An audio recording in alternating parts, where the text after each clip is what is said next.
What's up, everybody? This is the Jedi. I'm doing this video for a few reasons. The first one is because I saw this train wreck disaster the other night when it aired, and there's some things that the universe gave me that I'm sure anybody else that's going to be talking about this, they won't be saying this. So I wanted to bring to you my reaction and also the gift that the universe gave me or allowed me, you know. The other reason why I'm bringing this because it's an opportunity for me to, before I get into that information, some things I want to share with you. The first one is that for the last few days and still, I'm working on a long form video for you that is going deep, deep, deep, deep, deep, infinity deep into what is going on in South Africa right now. I need you to know that that is the most important story, the most important issue for African people to be paying attention to. And I'm going in depth because I understand that my people, a lot of our people will not consume the information about this or even be aware of it through regular media and searching things on their own, etc., etc. I also know that a lot of our people are most comfortable getting their information through a YouTube video, unfortunately. And so it is such a big issue, you guys, that I needed to try to get my arms around the entire thing thoroughly and be able to present that to you. All of its moving parts. There's historical stuff that I need to give you make you aware of different individuals that are associated with this, why they matter, what their roles are, and all of that. I have to bring you videos and articles, and I need to, as you guys know that have been with me forever, you know the Jedi has to give you the complete plate on anything, and this is so essential with this topic. So I'm working on that, and I hope to have that out for you in the next day or two, God willing. And so I wanted to give you a heads up on that, because you know a lot of the materials and stuff that I have to use, I have to source them, and I have to make sure I get clearance on different things and all these sorts of things. So I need you to be anticipating that. It will be from the Jedi Speak series, and it will be a very in-depth piece. I don't know how long it's going to be. I foresee probably 3 hours at the very least, but I think it could even be bigger than that. So that's the first thing. And the second thing, which is kind of tied to that, is, you know, I've been saying to you guys for a very long time that I am over YouTube. I'm over it. I don't want to be on YouTube all like that, you know. And I was saying that even long before my main channel got taken down, you know. Over 4 million views on that channel, nearly 18,000 subscribers. I had over 1,000 videos. There's a lot of information that I put out, and that's fine. But it makes more urgent what I'm about to say to you. I've also said to you that, you know, I even at one point I was reaching out to you guys and saying, you know, somebody show me what I need to do to get a radio show. You know, maybe I can do like a radio show or, you know, something. I need something that allows me to fully and completely spread my wings and be unharnessed, you know. I'm not harnessed even. I'm not really that harnessed here on YouTube because you guys know that I don't give a damn. And I I express and speak exactly what it is that I feel in my heart and what I think in my mind. Whatever that is, I bring that out, you know. And I'm not concerned about you being popular and, uh, you know, all those other things. So one of the things that, an idea that I had just recently is I thought, maybe I can just say to hell with YouTube. I mean, I'll still do YouTube videos, but I'm saying YouTube will not be my platform, or at least not my only one. You'll understand what I'm saying as I tell you this. I thought about the other day. I said, Jedi, why don't you start putting your stuff directly on DVD and then make it less than nothing and sell that to your people. Now, this is not about me making money and becoming rich on, you know, DVDs. What it's about is there's a lot of stuff that I could put together and use all of my ability that I'm not fully able to use here on this platform, you know, because, you know, everything is potentially striking. You can't use this music and you can't use that video and you have to get this and you have to get that, and I'm over it. I need to be able to communicate how I want to communicate and be able to use any damn thing that I want to use and not have to hear any critique from any white people or anybody on freaking YouTube or anybody. And my presence and my reason for even being here is for the enrichment of our people. And so if I was putting a lot of my stuff just on DVD, then I can do my long form videos, but I would have the freedom to be able to use more tools and information and things like that. I could present a more professional presentation with, you know, titles and credits and, you know, musical scores, and I could do more complete documentaries on things. It also gives me an opportunity to really cater to those people who are really our knowledge seekers, who are not the impatient class, who don't mind long material and things like that.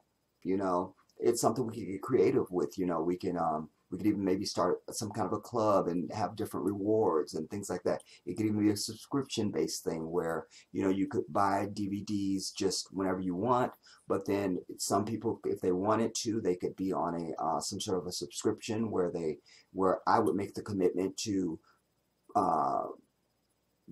produce something in depth that I could present maybe once a month or something like that. I'm going to need your feedback on this, you guys.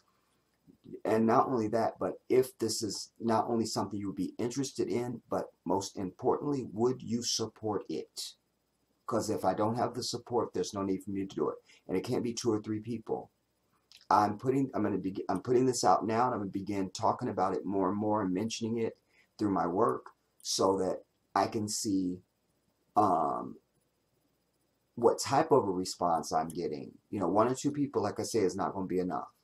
But if I start seeing a large number of people saying, yes, Jedi, I do this, and I absolutely will support this, you know, I would pay for this, then I'm happy to do it.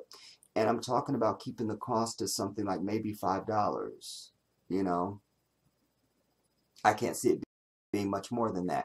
And the only reason for that is that would cover the cost of DVDs, because you got to actually buy DVDs, and like some good quality DVDs that don't degrade easily. Potentially some software and camera equipment, potentially. Also, you know, the jackets that the DVDs go in, and then they would include the shipping and handling. So if we're able to have like a $5 price point, let's say, then it wouldn't be $5 plus shipping and handling. It would just be $5, you know, and you would send your money order to the P.O. box. Once I received your money order, then we would ship out the DVD, you know.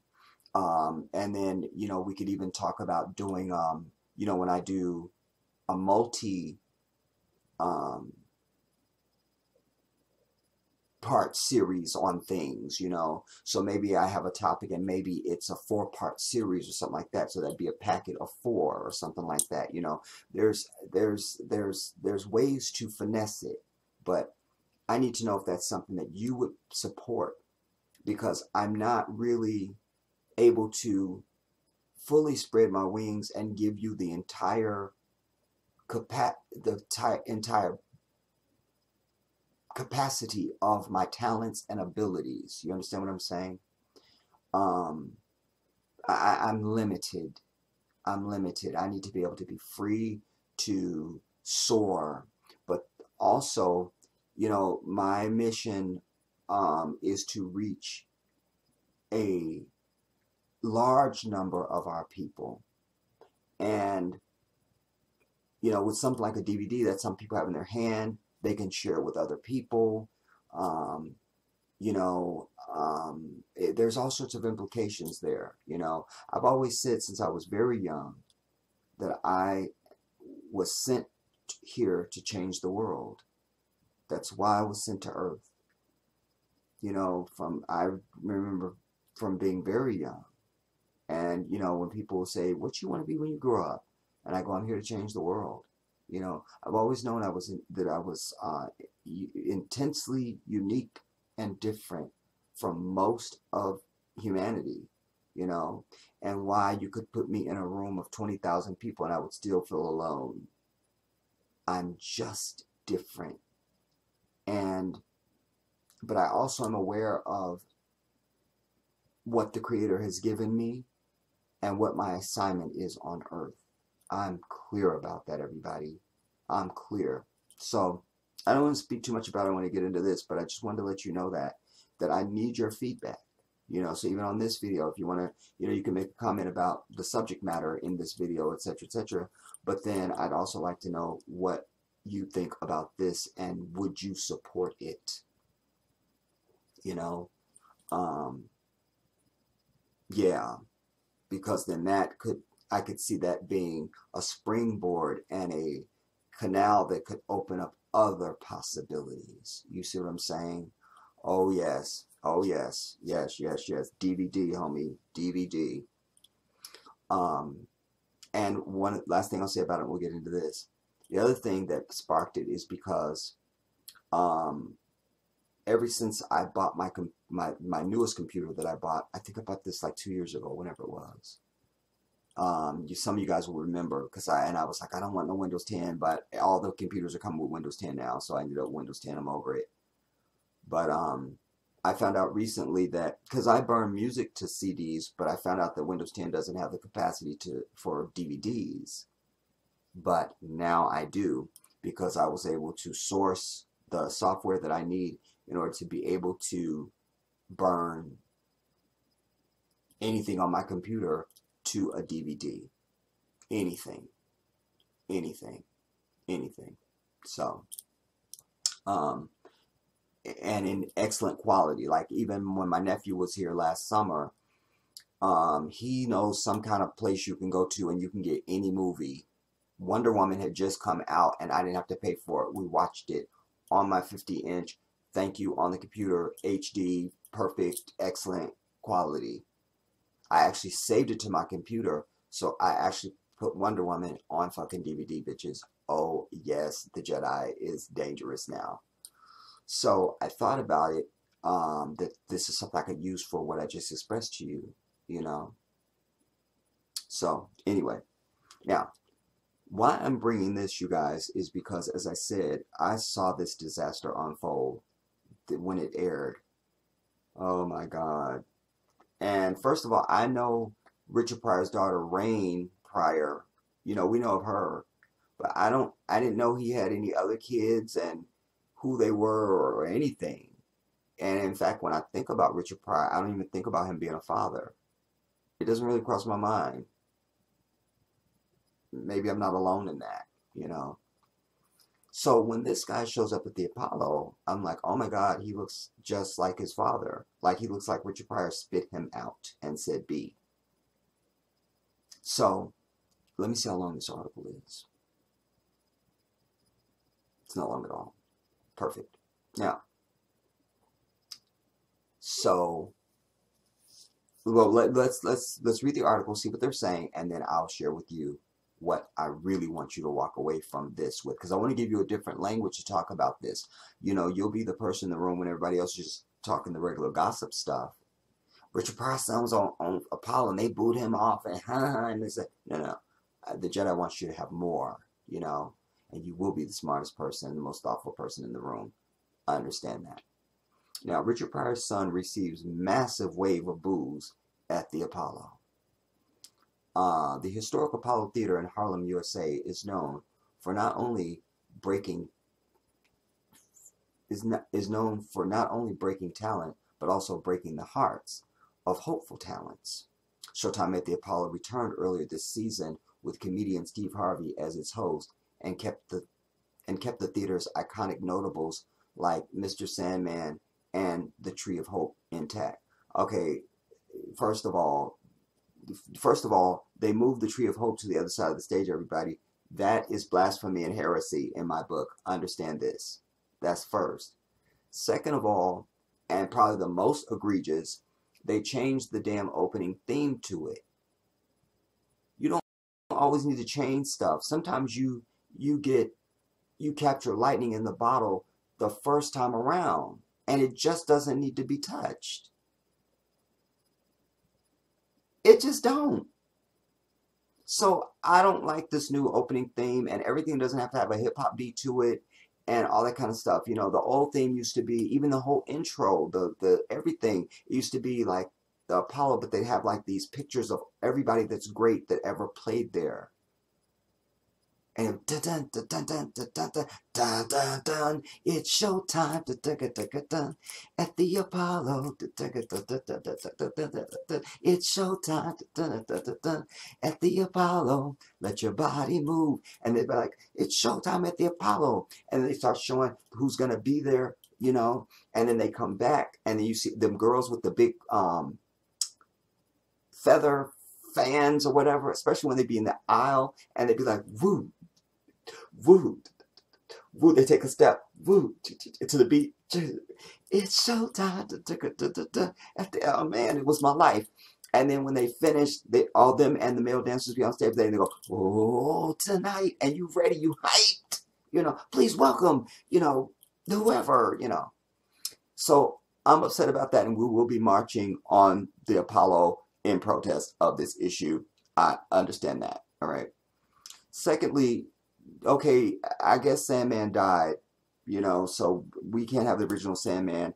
I'm not really mad at this dude that's doing it. It's still in the spirit of the old Sandman, so I'm not going to bitch about that. But this is what I am going to bitch about. You must understand, Showtime at the Apollo was here before Star Search, American Idol, The Voice, anybody else you're going to name. You don't need to try and do what everybody else is doing now. What do you mean by this, Jedi? First of all, I don't like bios and, you know, documentaries and shit on people before they come on stage to do what the fuck they're going to do. I don't need that. I don't like that. And they're doing that. Showing like a whole piece on people. And then, you know, they used to come out from the curtain and touch the Tree of Hope, and then the host would be like, you know, who are you and where are they from? And they'd be like, what are you going to do? And they would just say they're singing or they're dancing or they're going to play something. They didn't even tell you what they were going to do. I like that element of surprise because it gives me, the audience, an opportunity to just, I don't like to have preconceived notions. I just want you to perform, and then I feel whatever I feel from that. So I don't like that. You know what I'm saying? You're trying to be like American Idol and everybody else when you're the original. Though they wouldn't even exist had you not existed. So I'm over that. And I don't like the whole coming down the aisle thing. I'm over a lot, and I should have just done a video ranting about the Apollo. I'm over it. Anyway, so this guy, when they show him, I'm like, my God, he looks just like his father. And then, so let's read the article, and I'm gonna tell you what the main thing I'm trying to share with you. All right. The historic Apollo. I read that already. All right. Eager performers seek to win over the unforgiving crowd every Thursday night on Fox, but one person left the audience in a state of confusion. Richard Pryor's son, Mason Pryor, received a standing ovation when he walked out onto the stage to begin his comedic set. While he received a few chuckles at the beginning, his delivery along the way failed to obtain the deep-in-your-stomach laughter that his legendary father once received from multiple crowds. Once the young comedian began his bit about Donald Trump and Russia's President Vladimir Putin's relationship, the crowd proceeded to unleash a wave of boos that overpowered Mason's request. Quote, "Have some respect," he stated. "Sit down, sit down. Y'all not gonna boo me." Okay, this is misleading, everybody. It's misleading because it suggests to the reader, and especially if you didn't see the show, it suggests to the reader that him talking about Donald Trump and Vladimir Putin was the reason why they booed. That's not why they booed. They booed because the joke went flat. And their recount of what he said, the words are right, but they're not. That's not how it happened. We'll talk about it. From Harvey's and co-host Adrian Bylone's reaction to the audience members getting out of their seats to amplify their dislike, Pryor realized that his prepared jokes wouldn't make it through. He recently spoke with TMZ about the incident and said it was his first time performing in front of a huge audience. Quote, "When I went out there, the first thing I did, I'm looking at the crowd, the lights and everything. I'm like, this is really nice, guys. This is going to go great," he said. And you can tell halfway through that first Donald Trump bit, I'm like, all right, this is taking a really long time to get to the end. He ended his recollection by stating that comedians gave him tips on how to be more concise with his jokes for the next performance. All right, listen. This wanted to tell you, everybody,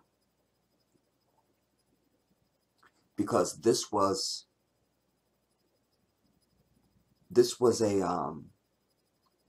a class. That's not the word I want to use, but that's all I got right now. This was a class in our people. It was a class in loyalty, friendship, compassion, and love. I cried, I want you to know. Y'all know I cried at everything, but I cried, and I'm going to tell you why. First, the anatomy of the fail. This is what the universe gave me. Was a tight do-rag. I'm over it. I think most of the people in the audience were like me when they first saw him. They were surprised because just the knowledge of it's Richard Pryor's son, and oh my God, you look just like him. That's the first thing. He got up on stage, you know, him and Steve greet each other and everything. Okay, fine. From his first joke, everybody, from the time he started, it was not funny. It was not funny. But this is where it comes in now. Because anybody else, and I've seen it, anybody else at that point would already have been booed off the stage. But they showed him compassion and love and respect for his father. And had he stayed at that same boring, unfunny, I think he would have been okay. So when he gets to the Donald Trump thing, which should have been a score for him, because, you know, even now, ever since Trump was elected, you hear most comedians saying that Donald Trump is a comedic gift. Like he's a dream for them because there's so much shit to make fun of him about. So that should have been a good thing for him, but it wasn't. And then it got icky for, you know, because especially for us as black folks, you feel me? Maybe white folks it would have been, but we would, nah. So he was like, hey Putin, or hey Vladimir, or whatever he called him. Hey Putin, yeah. He goes, I just love the way it feels to say your name. You're still going down, because at this point you were already doing this from the beginning. Yeah, just the way that it comes off my lips. That was the cliff. That was it. Now they started booing. But it was just booing and the usual, to the left stuff. Then he said, what, boo? And then he said, he goes, y'all not gonna boo me. He goes, what, boo? He goes, y'all not gonna boo me. Then you see it go up a notch. Boo, boo. Then he said, oh, I get it. It's the young generation. Y'all don't know who Richard Pryor is. Show some respect. That was it. Now they're out of their seat because now you've pissed them off. So it's not that we're booing you. Now we want you off the stage, out the building, and off the block. I saw it go like that. Now they were on their feet. And that's when he was saying, sit down, sit down, sit down. Because now you've taken advantage of our love.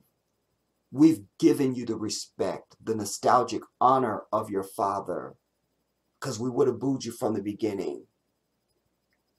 But you can't just give us anything. That one, when you got to the Putin thing, that one even worse than it already was anyway. Now, you would have the audacity to say to us that we should, and essentially you're trying to say, because I'm Richard Pryor's son, I should just be able to go ahead. That really insulted the people, like to the point where they was ready to come up on stage and physically take him out.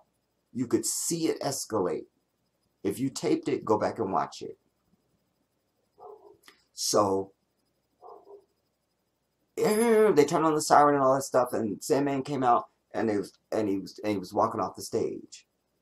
Now, Steve Harvey, he's in a position now, because that's Richard Pryor's son. He just got booed, rightly so. He don't feel the same way they feel. He does. He realized it was some bullshit, but I'm saying, like, he goes, I wouldn't have booed him because his daddy is the reason why I'm here. I couldn't have booed him. I wouldn't have had the heart to do it. He goes, and ain't now one of us, Richard Pryor, not now one. He was talking about comedians. So he's trying to hold the respect without upsetting the audience. Then, black woman, I love you so much. I love you, I love you, I love you.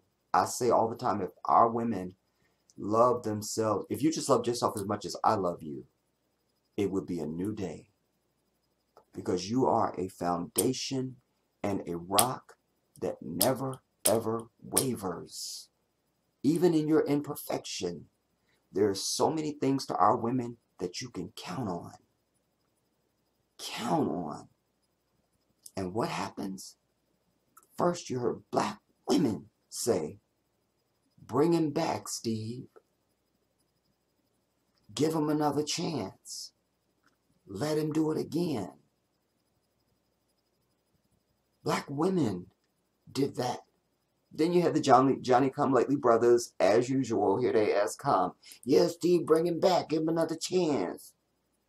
But we give that to our sisters first and only. Then Steve said, "Well, I'll see if he'll come back. If we could get him back." This has never happened in the history of the Apollo Theater, everybody, in the history of mankind. Do you understand? Not that I'm aware of. If you know something, holler at your boy. But I never heard in the history of the Apollo where you can get booed off the stage and then come back. It does not happen. It does not happen. Then you heard him on the walkie-talkie. Is somebody got Mason? Is somebody got Mason? And then, yeah, so-and-so's got him. So-and-so's got him. And as he was coming back, when he was just off stage behind the curtain, I'm so glad they showed this. Oh my God. Steve Harvey put his hand on his shoulder. And this wasn't Steve Harvey the comedian. This wasn't Steve Harvey the celebrity and all that stuff. This was Steve Harvey being a father, an uncle, a grandfather to this brother. He put his hand on his shoulder. And it wasn't even about entertainment at that point. It was a human connection. He put his hand on his shoulder. He said, look, whatever you want to do, it's up to whatever you want to do. You know, if you want to just go out there and tell them, you know, this was just in honor of my father or something, whatever you want to do, you know, just take a few minutes. It was loving. Oh, man, you guys, it wasn't lost on me. This touched me so much. This is one of the reasons I wanted to talk about it. So he went back out there. It still was not, he's not going to have an HBO special. All right. But it wasn't funny, but it was better than what he had done before. And he got through it. The audience gave him his applause and everything like that. He went over and kissed the tree of hope. And then they showed a sister in the audience. And she said, oh, then he turns around and Steve Harvey was already on his way to him. When he turned around, Steve Harvey was right there and he embraced him. It wasn't a pound. It wasn't a shoulder. It was a hug, a heart-to-heart hug. And they were both emotional. And Steve Harvey said, that was for your father. That was for your father. And then they showed a sister in the audience. She was sitting on the end. She said, now you're your father's son. That's when I really lost it. Oh my God, this was so beautiful, y'all. It was so beautiful because in that moment, that was a village. It was a village. And our people loved him, respected him, honored him, smacked him with tough love, gave him forgiveness, taught him a lesson. But the greatest thing they allowed him to leave there with was dignity. Dignity. Dignity. Dignity. Because, you see, had this happened back before there were cell phones and Twitter and Facebook and YouTube and and everybody's got a camera and everything, maybe those people in the audience would have known about it. Maybe a story might have been written on it in some of the major newspapers or something like that, but it wouldn't have been like, oh my God. But nowadays, you do something, if I pick my nose right now, 2 seconds later, it's in Guam and everybody knows it. Steve Harvey was aware of that. And the compassion of our women made his act possible. Because if he had just brought him back out, they probably would have had a firestorm because don't nobody come back after you've been booed away. We won't give a fuck if you Richard Pryor's son or not. But those queens said, bring him back. Give him another chance. They made that possible. And Steve Harvey took that torch and did the right thing. And because of him and what that village did, that brother was able to walk out of there with dignity. That's still not going to make him an amazing comic and he's going to be as good as his father and maybe he will not do comedy ever again. It doesn't matter. But because of what they did, he was able to now, he's able to face the firestorm that's obviously coming and people are going to be talking about. I'm sitting here doing a video about it. You feel me? By the way, you guys, I'm not in bed, but I'm on my bed. I'm on my bed. And this is because, like, my, you know, when I was looking at lighting, my wall, my paint has, like, a semi-gloss. So, like, my pillars are, like, a cream color, so they don't reflect light, but the walls do. So, if I take this down, then I become like a shadow. It doesn't look like there's hardly any light on me, you know. So, excuse the tackiness of the production. I'm over it. All right. But I really wanted to, and by the way, he didn't win because why would he, you know? But it was so beautiful. And I really wanted to share this with you guys because I wanted you to have, maybe you didn't see it this way, you know? And this gives you another way to see it, a different way to talk about it. if you did see it and perceive these things, then this is validation and confirmation for you, a cosign, if you will. It was beautiful, y'all.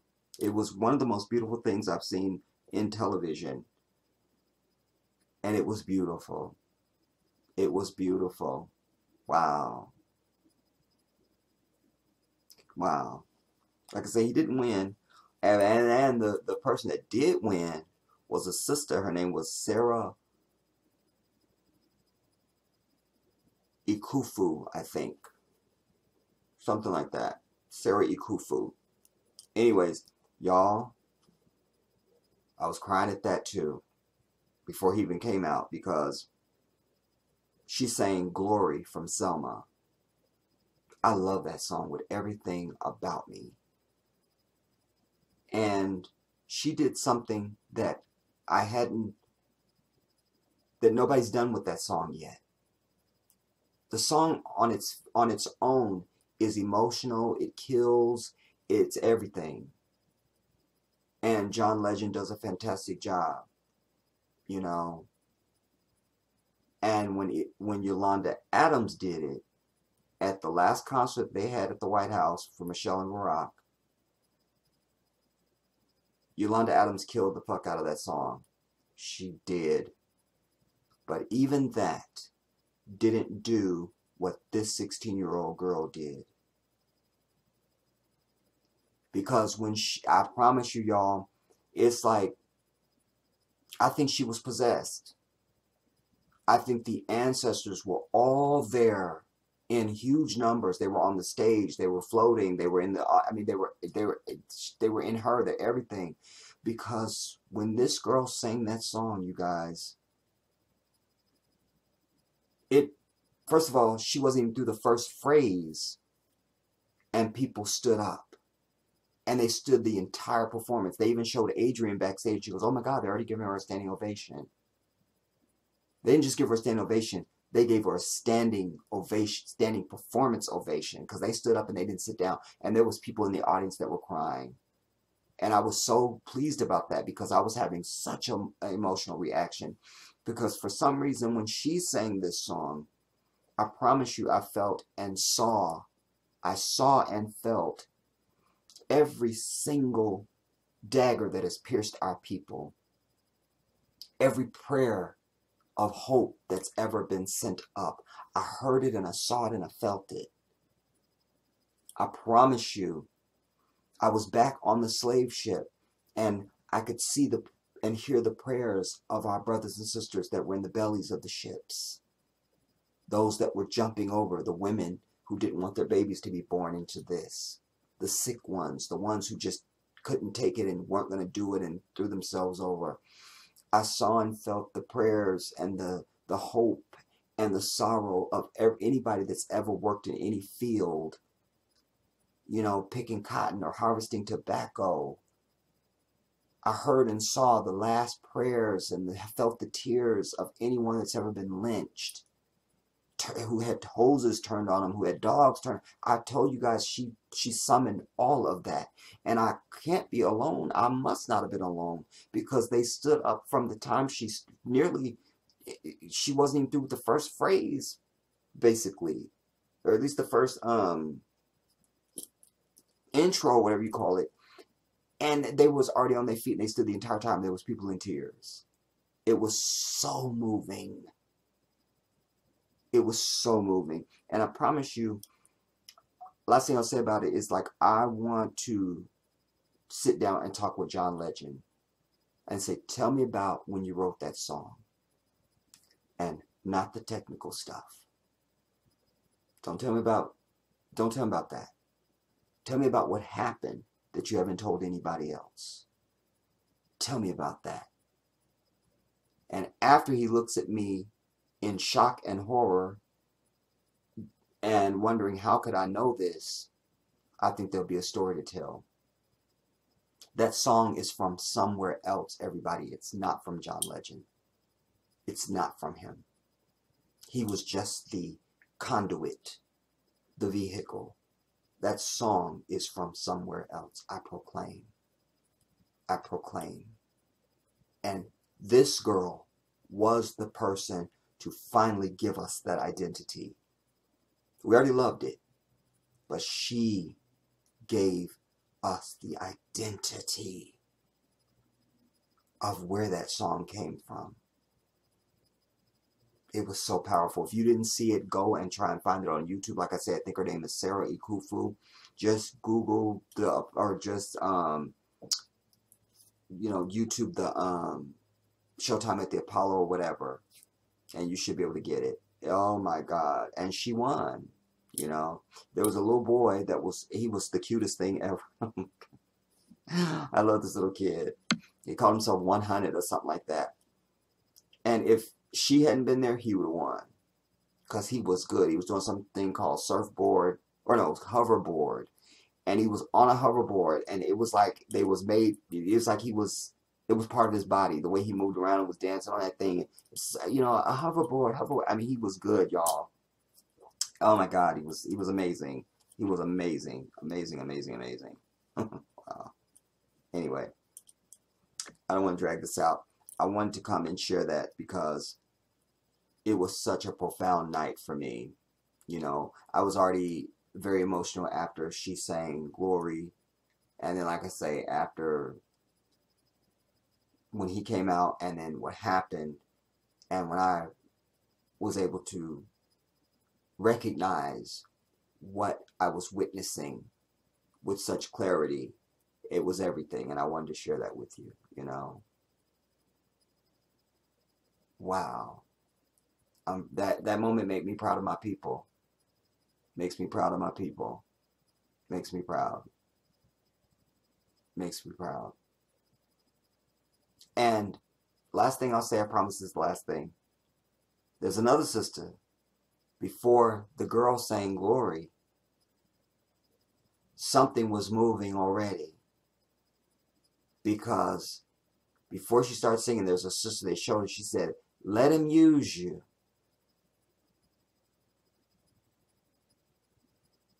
And then that came out.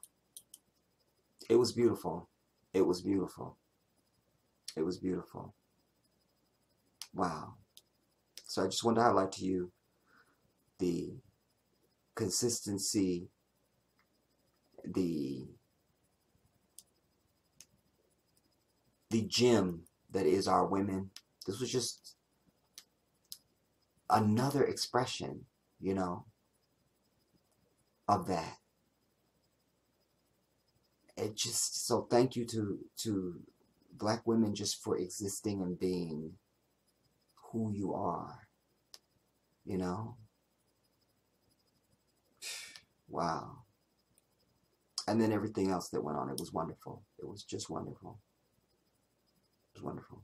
Anyway, talk back to me, you guys. Let me know what you thought if you saw the show. What your thoughts were. And any other comments you have on that subject. But like I say, also, then I need you to also let me know if you would be on board to support this thing with the DVDs. Let me know. Would I have your support? You, the individual, would I have your support? Your support on this? Would I have your support? You know, yeah, Jedi, I would totally, you know, I totally send my money in order to purchase something like that. Absolutely, you know. So, like I say, my long form video, I should have it out for you in the next day or two, God willing. But I'll probably be putting out other stuff before that, you know, like this video. But just know that that one's going to be forthcoming, and I wanted to give you a heads up on it. So, I'll see you soon. This is the Jedi.